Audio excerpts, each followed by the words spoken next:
What's up, everybody? It's your boy Pierre from the House Adventures, and today we're going to be talking about why we moved to Puerto Rico, and it had nothing to do with the Tax Act 60.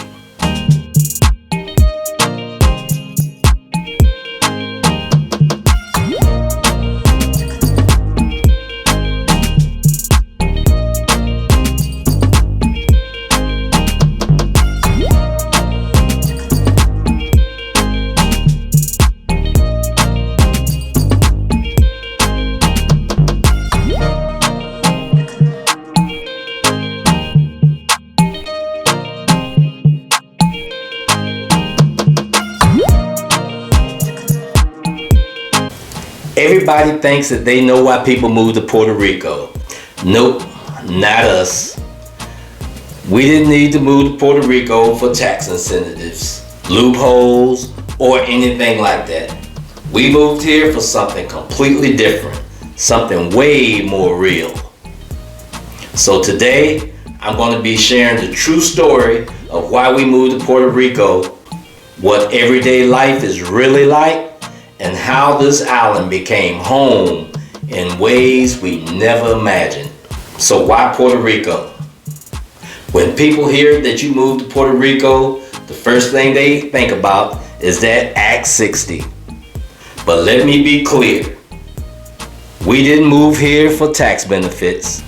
We moved here for the lifestyle, the culture, the community, the nature, and honestly, the peace. The peace.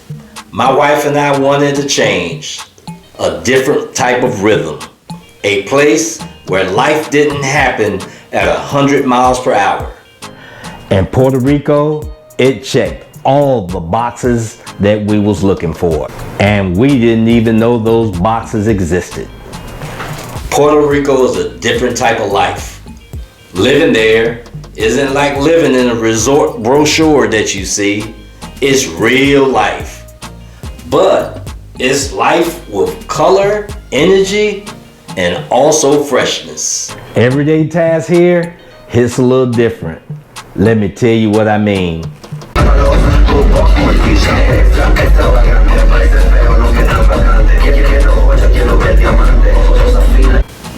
Let's talk about everyday tasks on the island.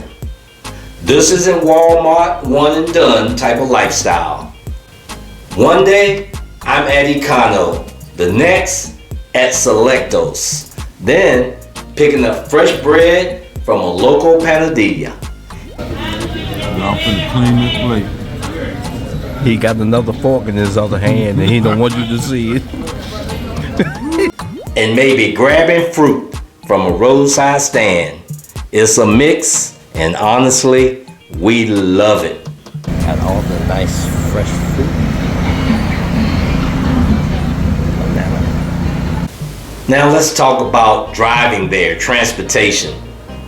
Driving here is an adventure all by itself, let me tell you. Alright, we up in the rainforest and there is a stop.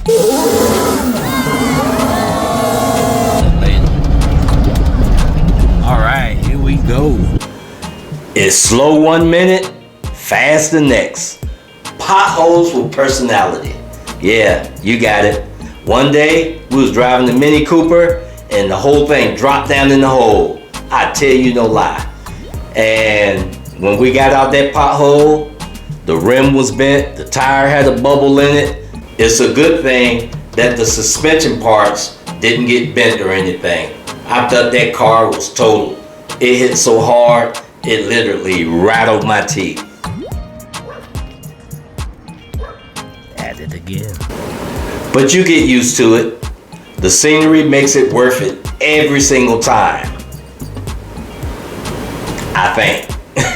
It does, it really does. One thing I didn't cover about the vehicles is, just like at home, you have vehicle tax. If you under Tax Act 60, there's something where you don't have to pay that tax, and you don't have to pay tax for your home, but we're not Tax Act 60, just like I said from the start. But Yeah, you have your usual car maintenance and all that you have to take care of. Let's do it one more time. Nah, that's good. All right, just pump it. All right, let's talk about the water and the electric on the island, the utilities. These two things are not why we moved here, and let me explain.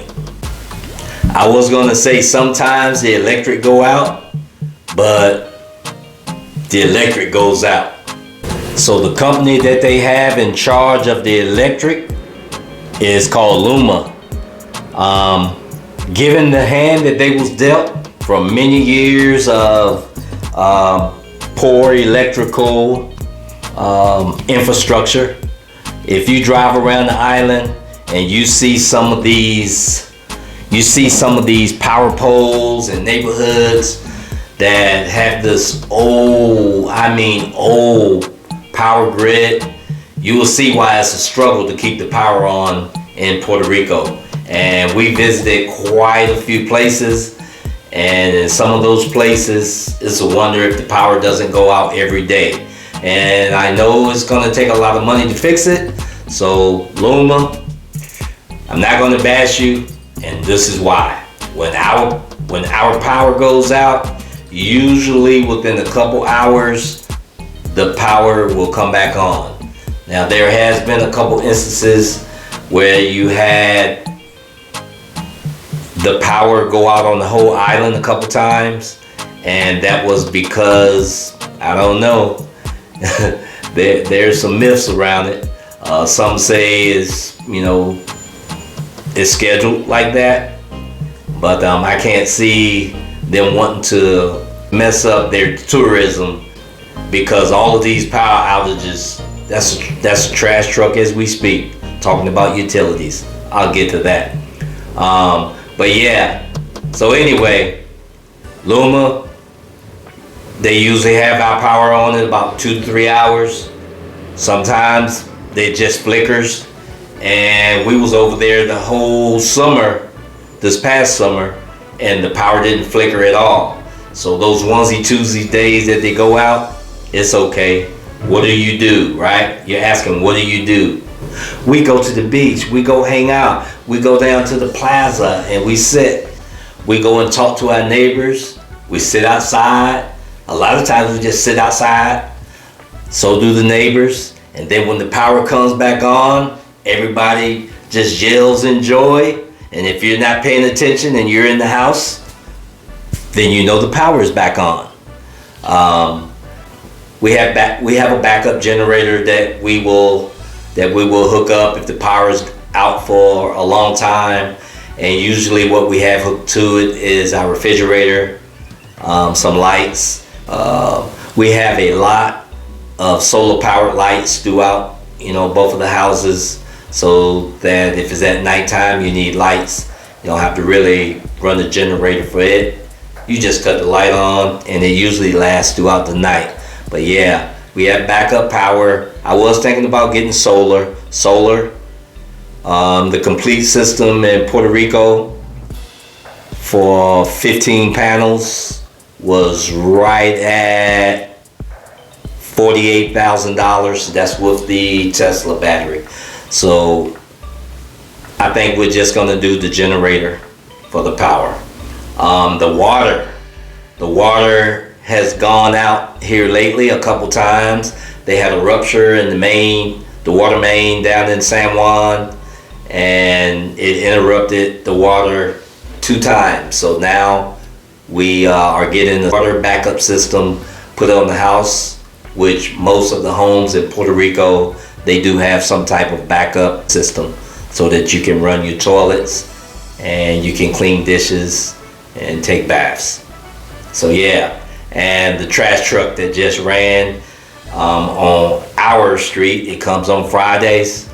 Those guys and ladies that work on the truck, they are straight. They always get stuff. They don't second guess things. They have a bulk pickup that picks up bulk. You have to go online and schedule it. And let me say this also, all the utilities. The apps that they use on the island, they are great. Luma, aqueducts, Sesco, all of them work good. They're user friendly. So yeah. So that's your utilities. All right, next let's talk about yard work and the climate.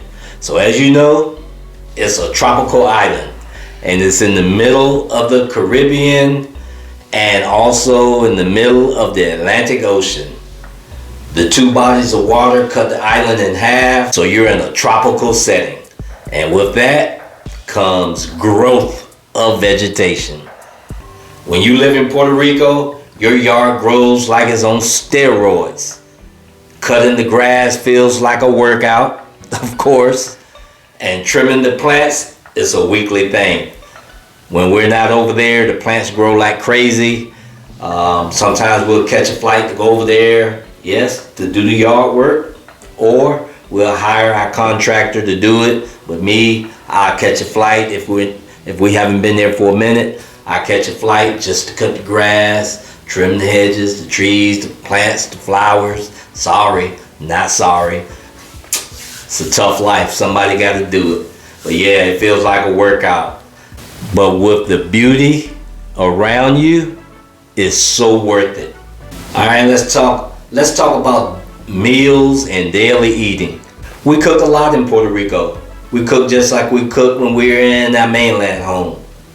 And when we're ready for local cuisine, I don't even try and cook it because I'm not messing it up, because the flavor that Puerto Rico have in their food is not to be messed with. Fresh ingredients, local flavor, and simple meals, they just hit way different. Breakfast this morning at Senor Baguettes.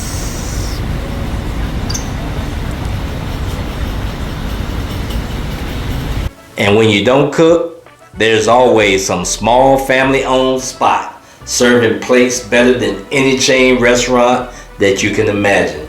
And then if it's not that, it could be your neighbors just outside, just giving you food, hanging fruit. We have neighbors that hang fruit on their fence, and you never know when you're gonna walk outside and get some local taste buds going on from your neighbors just being so kind. So let's just lead into that, the community and the neighbors in the neighborhood. One of the greatest reasons I love living here is a sense of community. Neighbors wave, people talk, they socialize. You don't feel invisible. You feel very connected with your neighbors.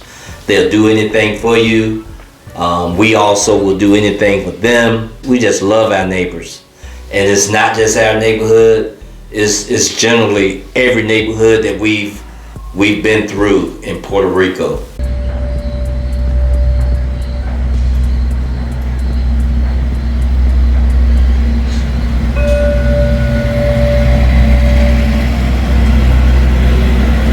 So let me say this again. We did not come here for Act 60. We came here for culture, family-friendly living, island beauty, fresh air and nature, and a new chapter in life. My new life, which is retirement life, and my wife will be following soon behind me. Not soon enough. Puerto Rico isn't perfect, but nowhere is. But it gave me something I couldn't find anywhere else. A life that feels grounded, meaningful, and real. If I had advice for anyone thinking of moving to Puerto Rico, don't just come for benefits, beaches, or Instagram. Come for the culture, the people, and the willingness to embrace a different lifestyle every day. Because living in Puerto Rico isn't the same as vacationing here. And that's exactly why it's so amazing. In closing, I want to thank you for joining me today. If you're curious about what day-to-day life in Puerto Rico really looks like, the wins, the challenges, and the little moments, that's what make it special. Come on over and visit. Spend a little time over in Puerto Rico. Not 1 or 2 days, spend a week or two, or even the summer, or even move over here to check out the island vibes and what it have to offer you. Make sure you like, comment, and subscribe for more. Drop any questions you have below and tell me, would you live in Puerto Rico? Why or why not? I'm Pierre from the Howard's Adventures. Deuces.